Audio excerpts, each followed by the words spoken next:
आज की सबसे बड़ी खबर ईरान से आ रही है।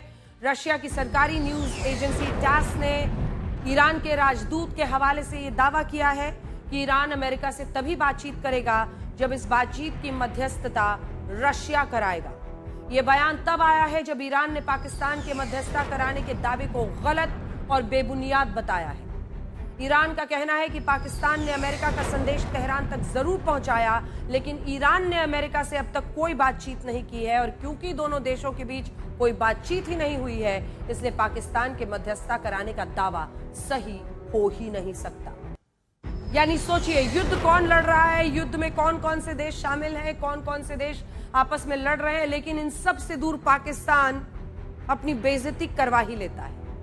ईरान का कहना है कि अगर युद्ध विराम को लेकर उसकी अमेरिका से कोई बातचीत होती है तो उस बातचीत में रशिया को मध्यस्थता करानी चाहिए और यह रशिया के लिए एक बड़ी बात होगी। अब तक यूक्रेन युद्ध को लेकर पश्चिमी देशों ने क्या कहा? रशिया की छवि एक ऐसे देश की बना दी जो युद्ध अपराध कर रहा है।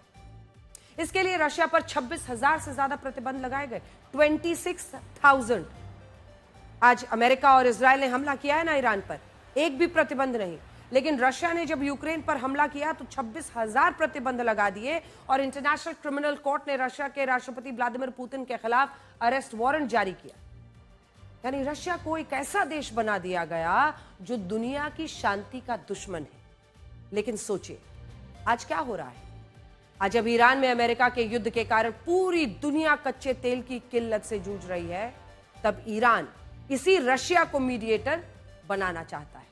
आज सोशल मीडिया पर एक मीम काफी चल रहा है कि सबके युद्ध रुकवाने वाले राष्ट्रपति ट्रंप का अपना युद्ध कौन रुकवाएगा। तो ईरान ने कह दिया है कि राष्ट्रपति ट्रंप का युद्ध रशिया रुकवाएगा। वही रशिया जिसका युद्ध डोनाल्ड ट्रंप राष्ट्रपति बनते ही 24 घंटे में रुकवाने वाले थे, आज तक नहीं रुका है। फॉर द रिकॉर्ड, ईरान ने राष्ट्रपति ट्रंप के उस दावे को भी खारिज कर दिया जिसमें उन्होंने ये कहा था कि ईरान के राष्ट्रपति मसूद पेज़ेश्कियान ने उन्हें युद्ध विराम का प्रस्ताव भेजा है और इस बयान में उन्होंने मसूद पेज़ेश्कियान की तारीफ भी की, जिससे यह सवाल खड़ा हुआ कि क्या मसूद पेज़ेश्कियान ही ईरान के वो रिस्पेक्टेड लीडर हैं जिनसे अमेरिका कथित रूप से बातचीत कर रहा है। अब से कुछ ही देर पहले यह खबर भी आई है कि राष्ट्रपति ट्रंप ने उपराष्ट्रपति जेडी वैंस को यह कहा है कि वो ईरान तक ये संदेश पहुंचाएं कि अगर अमेरिका की कुछ शर्तें मानी जाती हैं और स्ट्रेट ऑफ हॉर्मुज को फिर से खोल दिया जाता है तो अमेरिका सीज फायर के लिए तैयार हो जाएगा। उपराष्ट्रपति जेडी वैंस का कहना है कि अब राष्ट्रपति ट्रंप का धैर्य खत्म हो रहा है और अगर ईरान ने समझौता नहीं किया तो अमेरिका ईरान के ऊर्जा और तेल ढांचों पर हमले बढ़ा सकता है।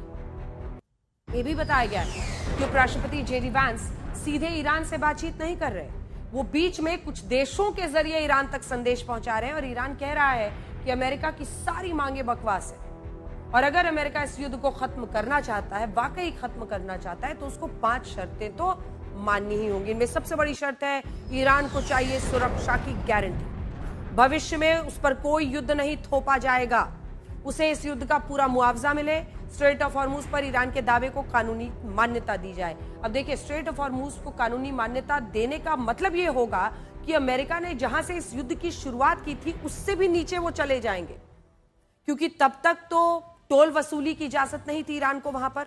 लेकिन अगर अब वो इसकी भी इजाजत ले लेगा तो ये तो अमेरिका की भद ही पिट जाएगी। असल में ईरान ने स्ट्रेट ऑफ हॉर्मुज को अपना सबसे बड़ा हथियार बना लिया, ऐसा हथियार जिसकी ताकत किसी न्यूक्लियर बॉम्ब से भी ज्यादा है। न्यूक्लियर बॉम्ब अगर किसी देश पर गिरता है तो उससे वही तबाही होती है, लेकिन स्ट्रेट ऑफ हॉर्मुज के बंद होने से कई देश प्रभावित हो गए। आप समझ रहे हैं? न्यूक्लियर बॉम्ब गिरा तो जिस देश पर गिरा वहां पर तबाही, लेकिन स्ट्रेट ऑफ हॉर्मुज से वो अनेकों देशों को किसी न किसी तरीके से दबाव में डाल रहा है। अब तक दुनिया के कुल 96 देशों में कच्चे तेल और नेचुरल गैस का संकट खड़ा हो चुका है।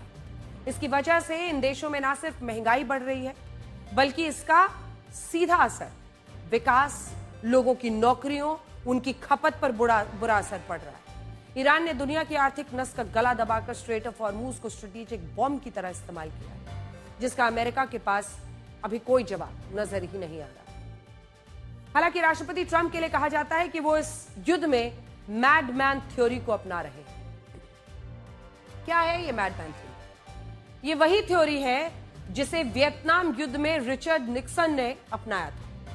उन्होंने बिना पूरी लड़ाई लड़े दुश्मन को बातचीत की टेबल पर लाने के लिए न्यूक्लियर हमले की धमकी दी और अब राष्ट्रपति ट्रंप भी वही कर रहे हैं। राष्ट्रपति ट्रंप ने अपनी उंगली सरप्राइज बटन पर रखी हुई है। वो किसी भी वक्त ईरान को बुरी तरह सरप्राइज कर सकते हैं। उधर ईरान भी अमेरिका को सरप्राइज करने के लिए बैठा हुआ है और आज की रात इस युद्ध के लिए सबसे भारी रात मानी जा रही है। ईरान की इस्लामिक रेवोल्यूशनरी गार्ड कॉर्प्स ने यह धमकी दी है कि आज तेहरान के समयानुसार रात 8 बजे, जबकि भारतीय समय के अनुसार रात लगभग 10 बजे, यानी इस बुलेटिन के खत्म होते होते खाड़ी देशों में अमेरिका और यूएई की कुल 18 टेक कंपनियों के दफ्तरों पर हमले किए जाएंगे। कल्पना कीजिए, अनेकों भारतीय इन अलग अलग कंपनीज में काम करते हैं। 17 कंपनियां अमेरिका की हैं इनमें, जिनमें Nvidia, Apple, Microsoft, Google, IBM, Dell, JP Morgan, Tesla, Cisco, HP, Intel, Oracle, General Electric और बोइंग जैसी कंपनियां प्रमुख हैं। जबकि एक कंपनी यूएई की है जिसका नाम है G42 और ये एक एआई कंपनी है।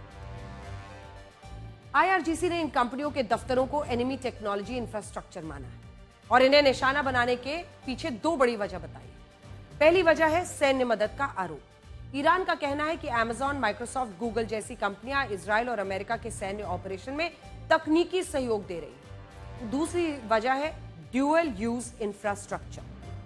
अब ये क्या होता है?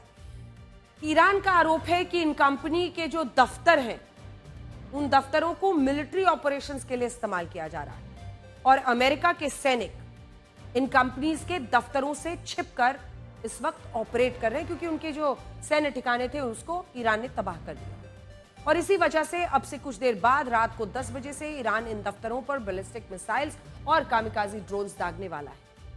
लेकिन आखिर कौन इस बात को मानेगा कि प्राइवेट कंपनीज, जहां पर अनेकों देशों के लोग काम करते हैं, जिसमें अनेकों भारतीय काम करते हैं, जिसमें शायद कई ईरानी भी काम करते हैं, जिसमें विश्व भर के लोग काम करते हैं, उनको कोई इस वजह से अटैक कर दे क्योंकि वो अमेरिकी कंपनी है और वो भी इस तरह के आरोप लगाकर। फाइनेंशियल टाइम्स का दावा है कि इनमें पहला हमला तो हो भी चुका है।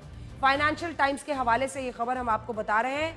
ईरान ने बहरीन में अमेजॉन के क्लाउड कंप्यूटिंग सेंटर पर आत्मघाती ड्रोन से हमला किया है और इस हमले में अमेजॉन के सेंटर को बहुत ज्यादा नुकसान पहुंचा है, ऐसा दावा है फाइनेंशियल टाइम्स का, जब अमेजॉन का नाम उन 18 कंपनियों में था भी नहीं जिन्हें ईरान ने धमकी दी। जिन 18 टेक कंपनीज के दफ्तरों पर हमला होना है, उनके मिडिल ईस्ट में कुल 108 दफ्तर हैं। इनमें सबसे ज्यादा 11 दफ्तर ओरेकल कंपनी के हैं, जो Bahrain, Egypt, Israel, Jordan, Kuwait, Lebanon, Oman, Qatar, Saudi Arabia, UAE और यमन में है। तो कुल मिलाकर इनके ओरेकल के 11 दफ्तर। इसके बाद है एनविडिया और माइक्रोसॉफ्ट, दोनों के ही मिडिल ईस्ट में कुल 9 दफ्तर हैं। इनमें भी एनविडिया के 8 दफ्तर इजराइल और वेस्ट बैंक में है। सोचिए, एनविडिया के 8 दफ्तर वेस्ट बैंक में है, इजराइल में है और एक दफ्तर यूएई के दुबई में। इसी तरह माइक्रोसॉफ्ट का भी सबसे बड़ा दफ्तर दुबई में ही है। गूगल के भी मिडिल ईस्ट में 4 दफ्तर हैं, जिनमें सबसे बड़ा दफ्तर दुबई में है, जबकि एप्पल के भी 4 दफ्तरों में सबसे बड़ा दफ्तर दुबई में है। मेटा के भी पूरे मिडिल ईस्ट में 2 दफ्तर हैं, जिनमें एक इजराइल के तेल अवीव में है और दूसरा दुबई में। अब यहां बड़ी बात यह है कि दुबई ईरान के लिए ज्यादा आसान टारगेट है। ईरान की सीमा से दुबई की दूरी जानते हैं कितनी है? सिर्फ 120 किलोमीटर। और ऐसे में हो सकता है कि आज की रात दुबई के लिए बहुत भारी रहे। ईरान की तानसिम न्यूज एजेंसी जिसने 30 ठिकानों की एक लिस्ट जारी की है जिन पर ईरान मिसाइलें दागने वाला है। इनमें 8 जगह अकेले दुबई में है। इससे आप ये समझ पाएंगे कि आज दुबई में जरूर कुछ बड़ा हो सकता है, कम से कम जिस तरह के संकेत मिल रहे हैं।